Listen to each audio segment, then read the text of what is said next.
एक बात नोट कर लीजिए, भगवान राम ने जब रामेश्वरम की स्थापना की तो ये बात कही है कि शिव द्रोही मम भगत कहावा, ते नर सपने हु मोही ना पावा।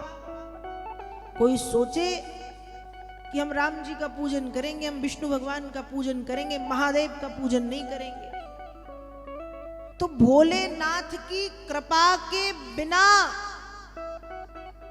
नारायण की कृपा प्राप्त नहीं हो सकती।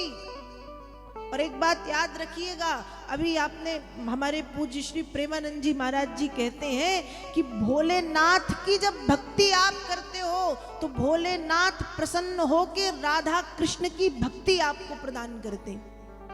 अभी मैंने उनके किसी प्रवचन में सुना था, उन्होंने ये चीज कही थी, बात कही थी कि भोलेनाथ की कृपा हुई है यदि राधा कृष्ण की भक्ति आपके जीवन में आई है तो। और भैया राम जी को प्रसन्न करना है तो महादेव का नाम तो लेना ही पड़ेगा, और महादेव को प्रसन्न करना है तो राम नाम गाना ही पड़ेगा। एक कहते हैं रामस्य ईश्वरः यस्य सह रामेश्वरः, राम जिनके ईश्वर है वो रामेश्वर है। और दूसरे कहते हैं रामः ईश्वरः यस्य सह रामेश्वरः, जो राम का ईश्वर है वो रामेश्वर है। दोनों एक दूसरे को अपना ईश्वर मानते। प्रजापति दक्ष नारायण के तो परम भक्त हैं, लेकिन भोलेनाथ के घोर विरोधी। और प्रजापति दक्ष से ब्रह्मा जी ने आके कहा कि जगदम्बा की उपासना करके भगवती को पुत्री के रूप में पाओ। जगदम्बा को प्रसन्न करने तपस्या की, जगदम्बा प्रसन्न हुई, प्रकट हो गई और प्रजापति दक्ष की पुत्री बन के पधारी है। नाम रखा है सती।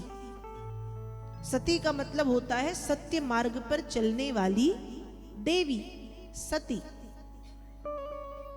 अब सती जब आई, जो साक्षात आदि शक्ति है, जगदम्बा है, बचपन से सती का मन शिव आराधन में लगा रहता है।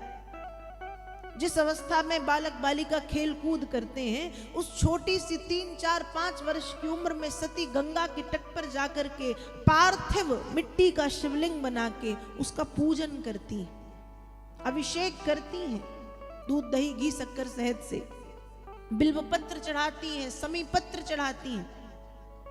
आपको पता है बिल्वपत्र क्यों चढ़ाते हैं? त्रिदलम त्रिगुणाकारम त्रिनेत्रम चौत्रयायुधम त्रिजन्म पाप संहारम बिल्वपत्रम शिवार्पणम। क्यों चढ़ाते हैं? त्रिदलम, बिल्वपत्र में 3 दल हैं, 3 पत्ते हैं। त्रिदलम त्रिगुणाकारम, भगवान शंकर कैसे हैं? त्रिगुणाकारम, 3 गुणों से युक्त हैं, सत रज तम, सात्विकी राजसी तामसी, त्रिगुणाकारम। त्रिनेत्रम, 3 नेत्र हैं उनके। आयुधम, 3 फणों वाला आयुध अर्थात त्रिशूल धारण करते हैं। ऐसे महादेव को जब बिल्वपत्र, एक बिल्वपत्र चढ़ाया जाता है तो बिल्वपत्र समर्पित करने से त्रिजन्म पाप संहारम, 3 जन्म के हमारे पाप जल करके नष्ट हो जाते हैं। बिल्वपत्रम शिवार्पणम। बिल्वपत्र चढ़ाती हैं, समी चढ़ाती हैं। शमी क्यों चढ़ाते हैं? शमी जानते हैं ना, शमी चढ़ाते हैं। क्यों चढ़ाते हैं?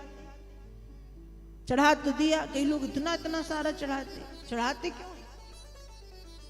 वासिष्ठी नाम का एक ग्रंथ है, उसमें वर्णन आता है समी समयते व्याधि। भगवान शंकर को जब समी चढ़ाई जाती है तो जो शमी है वो व्याधि मतलब बीमारियों का हरण कर लेती है, बीमारियों का हरण करती है शमी। एक चीज और इसमें यह भी जोड़ना कि समी चढ़ाने बस से कुछ नहीं होगा, आपको डॉक्टर को दिखाना पड़ेगा। आप सोचो हम खूब सारी समी चढ़ाएं और डॉक्टर को ना दिखाएं तो भैया जल्दी चले जाओगे। डॉक्टर को दिखाओ। समी चढ़ाने से यह होगा कि इतना बड़ा रोग भोलेनाथ की कृपा से इतने से में निकल जाएगा। डॉक्टर को दिखाना पड़ता है। हम तो समी चढ़ा रहे, हम तो समी चढ़ा रहे, हम तो समी चढ़ा रहे, और चढ़ाते चढ़ाते पता चला चौथे दिन गोविंद आए, सीधे कैलाश पे चढ़ाई समी। तो समी चढ़ाना है, लेकिन जो बाहरी प्रक्रिया है डॉक्टर की, ट्रीटमेंट की, इलाज की, वो भी कराना है, उसके साथ समी चढ़ाना है। तो समी शमयते व्याधि, समी चढ़ाने से बीमारियां दूर हो जाती हैं। मतलब बड़ी बीमारी छोटे में निकल जाएगी, या जीवन में कोई बड़ा रोग आने वाला है वो छोटे से में निकल जाएगा। इसलिए समी चढ़ाई जाती है, और समी इसलिए चढ़ाना चाहिए। तो सती बिल्व पत्र चढ़ाती हैं, समी पत्र चढ़ाती हैं, आक चढ़ाती हैं, आक का पत्ता, धतूर चढ़ाती हैं, अभिषेक करती हैं, पंचाक्षर मंत्र से रुद्राष्टकम गाती हैं, और भोलेनाथ की विभिन्न प्रकार से पूजन करती हैं। और सिर्फ पूजन नहीं करती, सती भगवान शंकर को अपना सर्वस्व सौंप चुकी हैं बचपन में। मतलब बचपन में ही भगवती सती ने भगवान शंकर को अपना पति माना है, और बस शिव नाम में डूबी रहती हैं, डूबी रहती हैं, डूबी रहती हैं। धीरे धीरे समय बीता, और जब समय बीता, सती जब बड़ी हुई, कठोर तप किया, इतना कठोर तप किया कि भगवान शंकर ने प्रकट होकर सती को दर्शन दिए। अपने स्वामी को अपने सामने जब देखा तो नेत्रों से इतने आंसू गिरे सती के कि भगवान महादेव के दोनों पैर सती की आंखों से निकलने वाले आंसुओं से धुल गए। दोनों हाथों से सती को उठा के खड़ा किया और पूछा कि बताओ देवी, ये कठोर तपस्या करने का कारण क्या? सती कह रही, स्वामी मैं तपस्या क्यों कर रही हूं ये आप अच्छे से जानते हैं। भोलेनाथ जानते तो थे, पर सती के मुख से सुनना चाह रहे हैं। लेकिन जब सती ने एक शब्द नहीं कहा, भोलेनाथ स्वयं हाथ जोड़ के कह रहे, अद्य प्रवृत्त बनतांगी तवास्मि दासः। कुमार संभव नाम के ग्रंथ में लिखा कि अद्य प्रवृत्त बनतांगी तवास्मि दासः। भगवान शंकर कह रहे, देवी मैं तुम्हारा दास हूं, मैं तुम्हारा सेवक हूं, मेरी पत्नी बनकर के मुझ पर कृपा कर दो।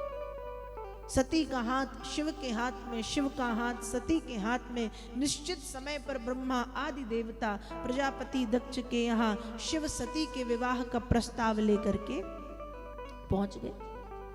दक्ष ने जैसे ही सुना, आग बबूला, लाल, शिव से विवाह नहीं हो सकता, पर होना था। साक्षात नारायण प्रकट हुए, आदेश किया कि सती आज से नहीं जन्म जन्मांतरों से शिव की अर्धांगिनी रही है, विवाह तो करना ही पड़ेगा। अपने इष्ट की आज्ञा पाकर के ना चाहते हुए भी प्रजापति दक्ष ने प्रिय पुत्री सती का विवाह भगवान शंकर के साथ संपन्न करा दिया। विवाह के बाद माता पिता से विदा होकर के सती अपने पति के धाम कैलाश पर्वत को चली आई। कैलाश पर्वत पर जब सती आई हैं, नित्य भगवान शंकर भजन करते हैं, कथा सुनते हैं, कभी सुनाते हैं, और धीरे धीरे कैलाश पर्वत पर सती का बड़ा मन लगने लगा।